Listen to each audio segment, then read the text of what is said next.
नमस्ते दोस्तों। तो आज की कहानी है भगवान की लीला। शहर में एक अमीर सेठ रहता था। उसके पास बहुत पैसा था। वह बहुत फैक्ट्रियों का मालिक था। एक शाम अचानक उसे बहुत बेचैनी होने लगी। डॉक्टर को बुलाया गया, सारी जांच करवा ली गई, पर कुछ भी नहीं निकला। लेकिन उसकी बेचैनी बढ़ती गई। उसके समझ में नहीं आ रहा था कि ये क्या हो रहा है। रात हुई, नींद की गोलियां भी खा ली, पर नींद आने को तैयार और ना ही बेचैनी कम होने का नाम ले। वो रात को उठकर 3 बजे घर के बगीचे में घूमने लगा। घूमते घूमते उसे लगा कि बाहर थोड़ा सा सुकून है, तो वह बाहर सड़क पर पैदल निकल पड़ा। चलते चलते हजारों विचार मन में चल रहे थे। अब वो घर से बहुत दूर निकल आया था और थकान की वजह से वह एक चबूतरे पर बैठ गया। उसे थोड़ी शांति मिली तो वह आराम से बैठ गया। इतने में एक कुत्ता वहां आया और उसकी चप्पल उठाकर ले गया। सेठ ने देखा तो वह दूसरी चप्पल उठाकर उस कुत्ते के पीछे भागा।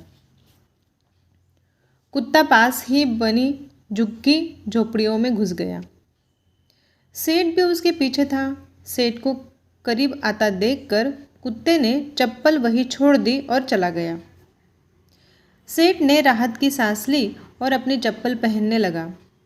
इतने में उसे किसी के रोने की आवाज़ सुनाई दी। वह और करीब गया तो एक झोपड़ी में से आवाज़ आ रही थी।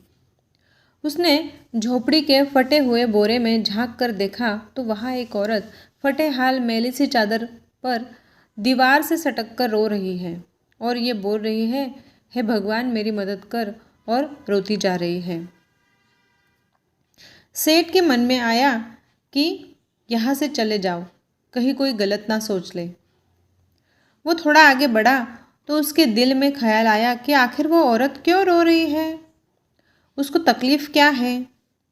और उसने अपने दिल की सुनी और वहाँ जाकर दरवाज़ा खटखटाया। उस औरत ने दरवाज़ा खोला और सेठ को देखकर घबरा गई।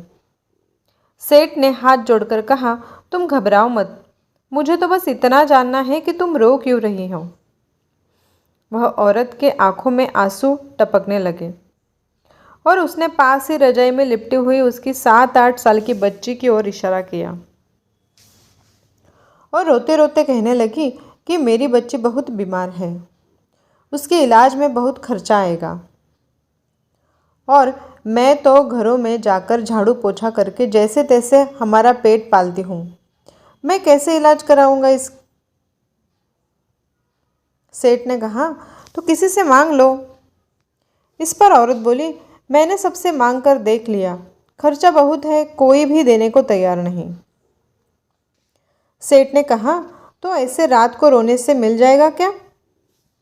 औरत ने कहा, कल एक संत यहाँ से गुजर रहे थे तो मैंने उनको मेरी समस्या बताई तो उन्होंने कहा, बेटा तुम सुबह 4 बजे उठकर अपने ईश्वर से मांगो,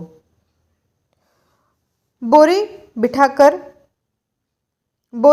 बैठ जाओ और रो रो कर उससे मदद मांगो, वो सबकी सुनता है तो तुम्हारी भी सुनेगा।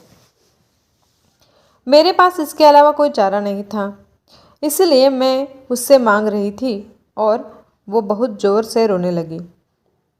ये सब सुनकर सेठ का दिल पिघल गया और उसने तुरंत फ़ोन लगाकर एम्बुलेंस बुलवाई और उस लड़की को एडमिट करवा दिया। डॉक्टर ने 1.5 लाख का खर्चा बताया तो सेठ ने उसकी जवाबदारी अपने ऊपर ले ली और इसका इलाज कराया। उस औरत को अपने यहाँ नौकरी देकर अपने बंगले के सर्वेंट क्वार्टर में जगह दी और उस लड़की की पढ़ाई का जिम्मा भी ले लिया। वो सेठ कर्म प्रधान तो था पर नास्तिक था। अब उसके मन में सैकड़ों सवाल चल रहे थे, क्योंकि उसकी बेचैनी तो उस वक्त ही ख़त्म हो गई थी जब उसने एम्बुलेंस को बुलवाया था। वह यह सोच रहा था कि आखिर कौन सी ताकत है जो मुझे वहाँ तक खींच ले गई।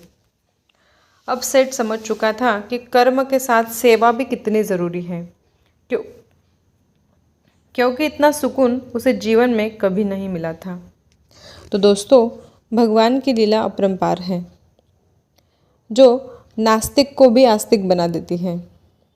इसलिए अपने कर्मों पर विश्वास रखो, अच्छी बातें सोचो, अच्छा कर्म करो, हमारे साथ अच्छा ही होगा।